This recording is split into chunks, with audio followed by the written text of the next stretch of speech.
What's up, everybody? Um,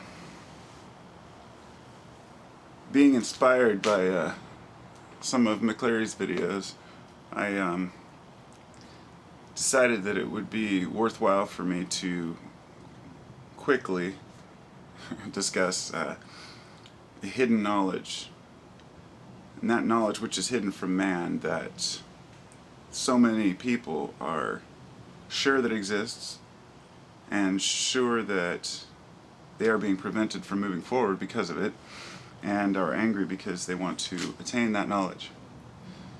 I'm being very general here, because I'll be honest, most people don't even know what the knowledge is that they're looking for, because if they're already aware of it, then they already know it exists.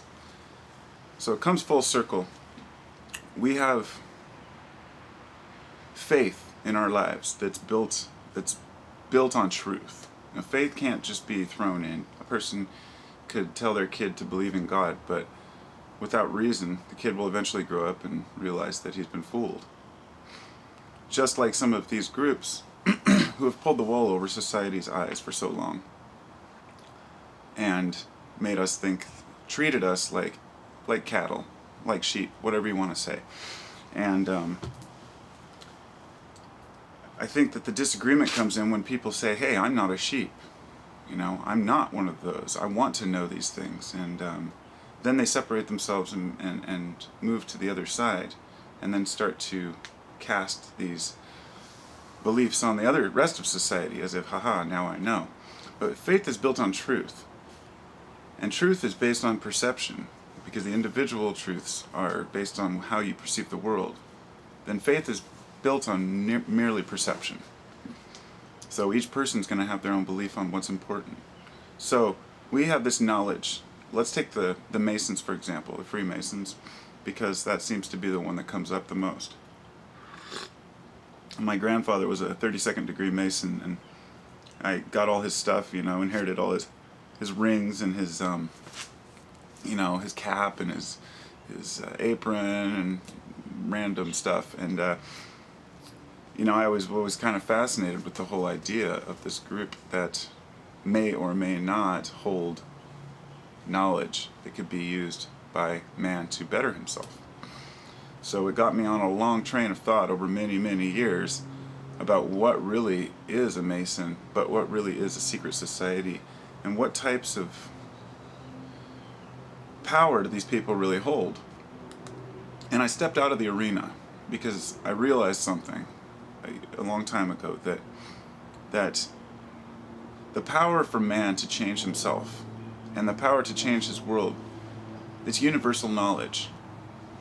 And people can write down as much as they want and suppress it from the public, but the fact that we're all one and that we are all God, there's really nothing hidden. And we all have the same connection to our higher self, the ability to recognize things for what they are. And as a society, we've grown to a materialistic sense to where we think that doing is more important than being. And having is more important than doing. But we've gotten ourselves into a situation where it's not working for us anymore. And we're looking for somewhere to point the finger. So we point the finger at people who we believe have been keeping us from being our full selves, to our full potential. And so we point the finger at government, we point the finger at secret societies, and we also point the fingers at our husbands and wives for maybe holding us back from what we could have done. In the end, it's all us. And here's where it all comes full circle for me, is because after doing the deepest thinking about these groups and whatever type of knowledge they may hold, or I'm going to go into the symbology that they use, that you hear often when they're advertising, let's say in advertisements or in companies that use certain ancient logos or symbols of power or terms that those who are in the know can recognize. But you always find what you're looking for. So no matter what you're looking for, if you look long enough, if you stand and stare up into the sky and you want to see a UFO, eventually you're going to see something that's going to fill your your desire.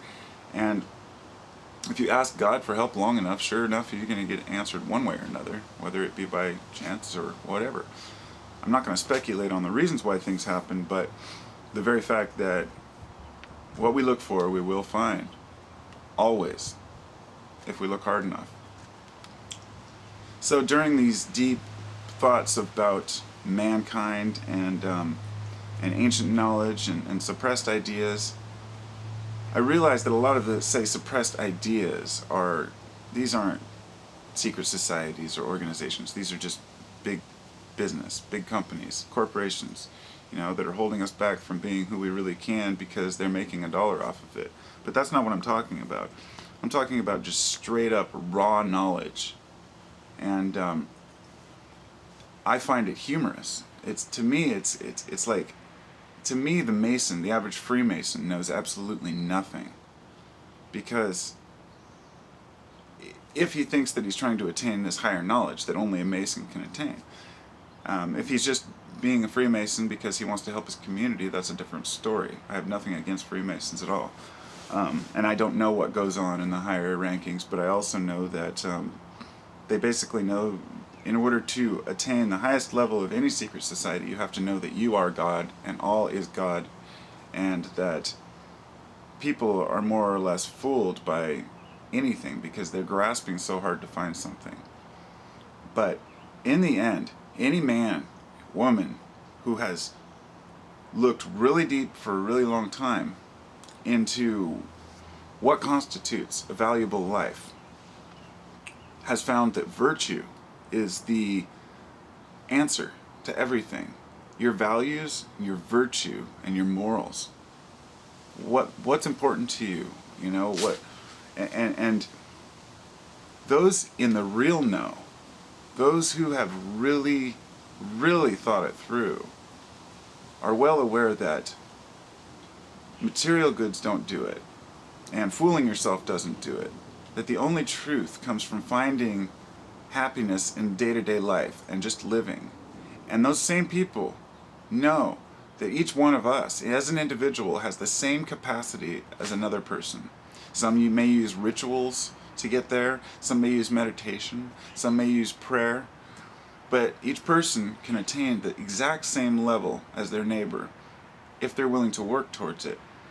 So, a person who has ascended to a certain degree in a secret society, who has obtained the ultimate knowledge, let's say there is an ultimate knowledge that mankind can hold.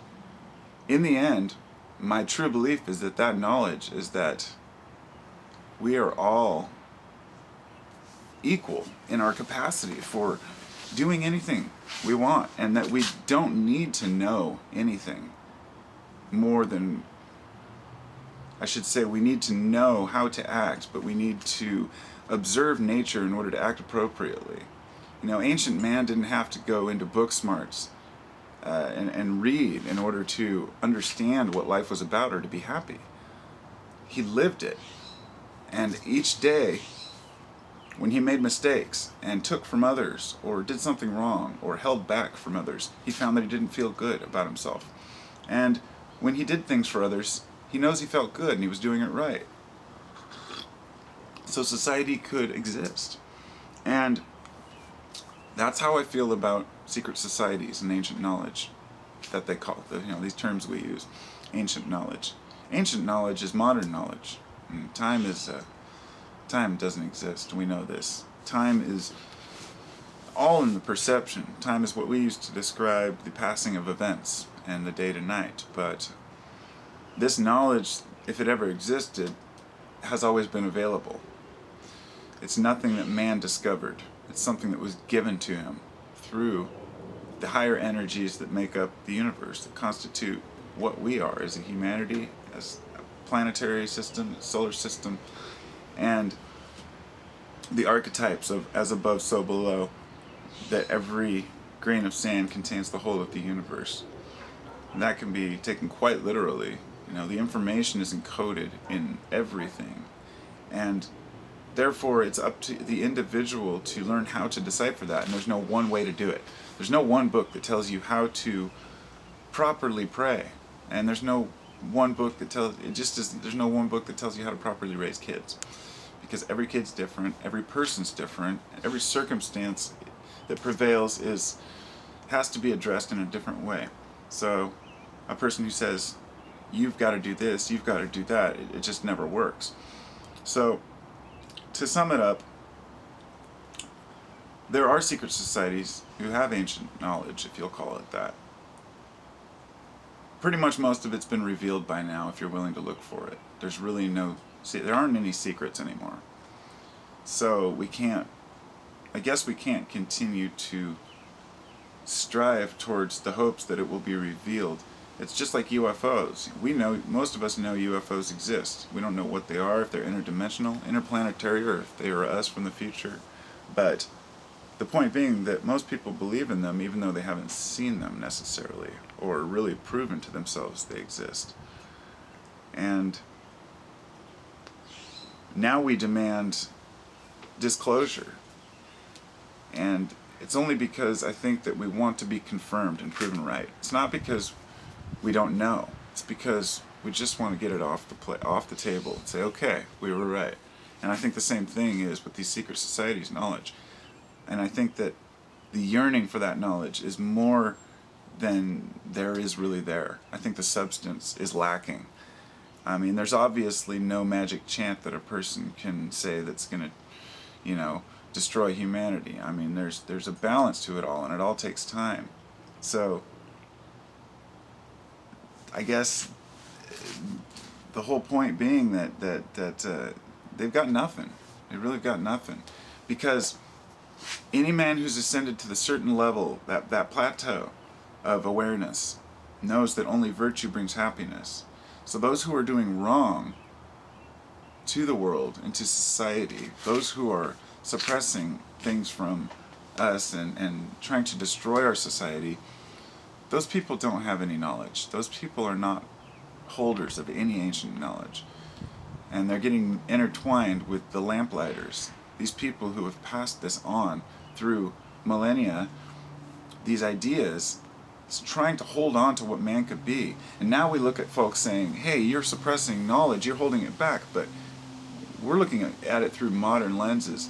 If you look back hundreds of years, if a man were to come out and say, hey, I have this suppressed knowledge that each man is God and that each person has the same power and capacity to change the earth and his environment, it's heresy. They'd be burned at the stake or thrown into a pit or chopped in half. That's what happens back then. And you know what? In modern society, it's still happening around the world. Religions are killing one another, and just because in the Western society we don't cut each other down with swords, well, we cut each other down with words, which are much more painful. We have churches fighting in the same town that are both of the same denomination, just because of slight differences. My point is that the knowledge is never really knowledge unless we let it absorb and we agree with one another. And when you see all this conflict in society, if you were a person who was holding ancient knowledge about man's power, and you saw all the corruption around you, and all the hatred, lust, greed, would you want to tell everyone about it? It gets passed on down the line to, hopefully, eventually, get utilized in a way that is good for the whole. And my true heart, deepest heart feelings is that those with the highest knowledge, those with the deepest hidden philosophies on life, are for the good of man, because they know that doing wrong only brings unhappiness. So there it is. That's what I think. Those who have the knowledge, the true knowledge, if they are suppressing it, are doing it in their own minds for the better of mankind, because a virtuous person never does anything to harm. Perhaps I'm just an idealist. What do you think, kitty? Meow, meow.